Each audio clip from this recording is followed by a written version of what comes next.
آپ علیہ الصلوۃ والسلام کو یہ بھی بتا دیا گیا کہ آپ کے نواسے کو شہید کیا جائے گا، اور اس جگہ کی مٹی بھی دکھا دی گئی کہ اس جگہ پہ شہید کیا جائے گا، اور یہ شہادت آپ کو پہلے سے پتہ تھی۔ جب شہادت ہو گئی تو کیا اس شہادت پر ماتم کرنا، نوحہ کرنا، واویلا کرنا اسلام اس کی اجازت دیتا ہے؟ اسلام اس کی ہرگز اجازت نہیں دیتا۔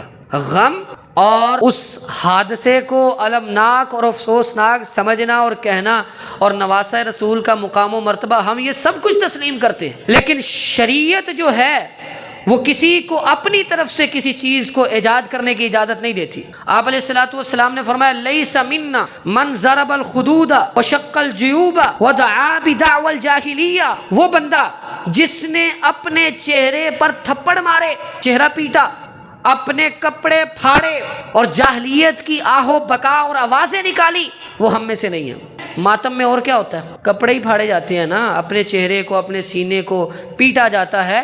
تو یہ بات یاد رکھیں، جب واضح حدیث صحیح بخاری کے اندر، صحیح مسلم کے حدیث کی کثیر تعداد جو کتابیں ہیں ان کے اندر یہ حدیث موجود ہے۔ تو ہمارا ایمان ہے کہ جب آپ کی یہ بات سچی ہے تو پھر یہ ماتم کہاں سے آ گیا؟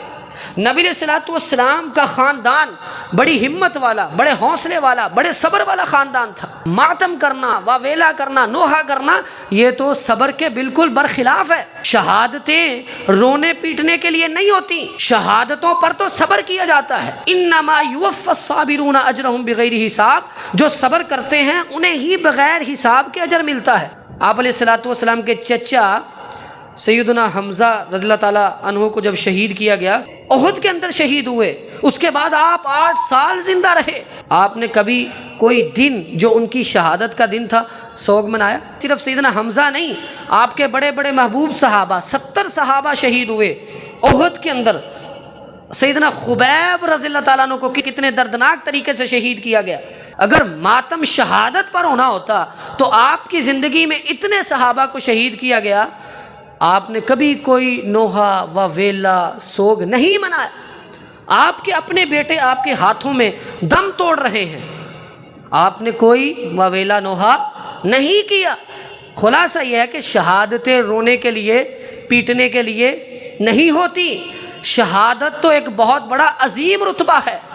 شہادت حاصل کرنے پر، شہادت کے رتبے پر فائز ہونے پر رویا نہیں جاتا۔ رونا تو تب ہے جب امت کے اندر سے شہادت کا جذبہ ختم ہو جائے، جب شہادت ہو اور شہادت کا رتبہ مل جائے، اس پہ رونا کس بات کا؟ اور یہ بھی یاد رکھے کہ نبی علیہ الصلوۃ والسلام نے فرمایا اربع فی امتی من امر الجاہلیہ لا یترکونہن، میری امت میں 4 چیزیں جاہلیت کی ہیں، وہ ان کو چھوڑیں گی نہیں۔ وہ کون سی 4 چیزیں ہیں؟ الفخر فی الاحساب والطعن فی الانساب والاستسقاء بالنجوم والنیاحہ۔ پہلی چیز حسب و نسب پر فخر کرنا، برادری اور کنبے اور قبیلے پر فخر کرنا۔ دوسری چیز کسی کے نسب پر طعن کرنا، کسی کو طعن و تشنیع دینا، اور پھر اس کے بعد تیسری چیز ستاروں کے ذریعے سے بارش مانگنا، نجومیوں کا جو طریقہ کار ہے، اور چوتھی چیز آپ نے فرمایا نوحہ کرنا۔ نوحہ کرنا حرام ہے، نوحہ کرنا ممنوع ہے۔ نوحہ کرنے والے کے لیے آپ نے بتا دیا کہ جاہلیت کا کام ہے، یہ بندہ ہم میں سے نہیں۔ لیکن پھر بھی آپ نے یہ فرمایا کہ یہ چیز ختم نہیں ہوگی، اور ختم کہاں ہوئی؟ ہمارے ہاں عام ہے، ہمارے ہاں عام ہے۔ کوئی فوت ہو جائے نوحہ شروع ہو جاتا ہے، واویلا شروع ہو جاتا ہے۔ کوئی واویلا نہ کرے تو سمجھتے ہیں کہ شاید اس کو غم ہی نہیں ہے، اس کو غم ہی نہیں ہے۔ ام عطیہ رضی اللہ تعالیٰ عنہ کے بارے میں آتے ہیں کہ ان کا بیٹا فوت ہو گیا۔ کون فوت ہوا؟ سگا بیٹا۔ 3 دن گزرے، 3 دن گزرنے کے بعد زرد رنگ کی خوشبو جو رنگ دار تھی وہ منگوائی اور لگا لی۔ لوگوں نے بڑا تعجب کیا کہ اس کا بیٹا فوت ہوا ہے اور یہ تیسرے دن 3 دن گزرنے کے بعد خوشبو لگا لی، یعنی زینت والا کام کر لیا۔ تو کہنے لگی کہ 3 دن کے بعد سوگ منانا جائز نہیں ہے۔ اللہ کے نبی صلی اللہ علیہ وسلم کا فرمان ہے، آپ نے فرمایا لا یحل لامرأة تؤمن باللہ والیوم الآخر ان تحد فوق 3 الا علی زوج۔ آپ نے فرمایا کسی عورت کے لیے یہ جائز نہیں کہ کوئی بھی فوت ہو جائے 3 دن سے زیادہ سوگ منائے۔ 3 دن سے زیادہ کوئی بھی فوت ہو جائے سے مراد کیا ہے؟ اس کا بھائی فوت ہو جائے، اس کا بیٹا فوت ہو جائے، اس کا والد فوت ہو جائے، تو 3 دن سے زیادہ اجازت نہیں۔ سوگ منانے کا مطلب یہ ہے کہ زینت نہیں اختیار کرے گی، بن سور کے نہیں رہے گی، بہت اچھے خوبصورت لباس نہیں پہنے گی، اس کو ترک کر دے گی 3 دن کے لیے۔ الا علی زوج، سوائے اس عورت کے جس کا خامد فوت ہو جائے۔ اگر خامد فوت ہوا ہے تو 4 مہینے 10 دن تک سوگ منا سکتی ہے۔ کون؟ جس کا خامد فوت ہو۔ جس کا خامد نہ فوت ہوا ہو، چاہے باپ فوت ہوا ہے، چاہے بیٹا فوت ہوا ہے، چاہے بھائی فوت ہوا ہے، 3 دن سے زیادہ وہ سوگ نہیں منا سکتی، جائز نہیں ہے، اگر وہ اللہ اور آخرت کے دن پر ایمان لاتی ہے۔ اور اس حدیث سے یہ بھی پتہ چلتا ہے کہ سوگ منانا کسی کی میت پر، کسی کے فوت ہونے پر، یہ عورتوں کے لیے اجازت تھی، مردوں کے لیے تو اس کی اجازت ہی نہیں ہے۔ مرد تو پہلے دن بھی سوگ نہیں منا سکتا، دوسرے دن بھی سوگ نہیں منا سکتا، تیسرے دن بھی نہیں۔ عورت کو 3 دن کی اجازت ہے، مرد کو اجازت نہیں ہے۔ مرد اپنی زندگی کے عام معاملات اسی طرح رکھے گا۔ نبی علیہ الصلوۃ والسلام کی زندگی میں آپ کا بیٹا فوت ہوا، کوئی ایک حدیث ایسی نہیں ملتی کہ آپ نے کوئی سوگ والا ماحول پیدا کیا ہو یا سوگ منایا ہو۔ کوئی ایک ایسی حدیث نہیں ملتی کہ آپ کے صحابہ شہید ہوئے، آپ نے خود یا کسی صحابی نے سوگ منایا ہو۔ صرف عورتوں کو اجازت ملی، اور وہ بھی 3 دن کی، وہ بھی کسی رشتہ دار پر، اور پھر جس کا خامد فوت ہو اسے اجازت ملی 4 مہینے 10 دن کی، اور باقی اس سے روک دیا گیا۔ اور جس سوگ کی اجازت ملی یہ بھی شرعی حدود و قیود میں رہ کر ہے، اس میں بھی نوحہ نہیں ہے، واویلا نہیں ہے، چہرے کو سینے کو پیٹنا نہیں ہے، بس زینت نہیں اختیار کرنی۔ اگر کسی کا خامد فوت ہو جاتا ہے 4 مہینے 10 دن تک وہ زینت نہیں اختیار کرے گی۔ زینت کا مطلب یہ ہے کہ بن سور کر، میک اپ، یہ ساری چیزیں، خوشبو، کچھ بھی نہیں استعمال کرے گی، صرف وہ عورت۔ اچھا اب دیکھیں کہ پہلی بات تو شہادتیں رونے کے لیے نہیں ہوتی، کوئی دنیا سے چلا گیا چلا گیا، اللہ کی تقدیر پر راضی ہونا ہے۔ اور اگر پہلی بات تو یہ ہے کہ یہ جائز ہی نہیں، اگر جائز ہے تو کس کے لیے؟ صرف عورت کے لیے۔ اگر عورت کے لیے بھی جائز ہے تو صرف 3 دن کے لیے جائز ہے۔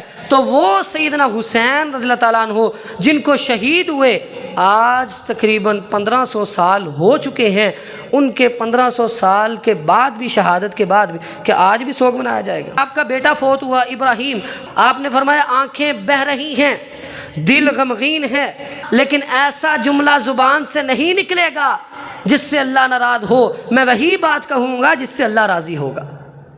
تو آپ نے بھی اپنی زندگی میں اپنے پیاروں کو کھویا تھا، لیکن آپ نے نوحہ نہیں کیا، آپ نے سوگ نہیں منایا۔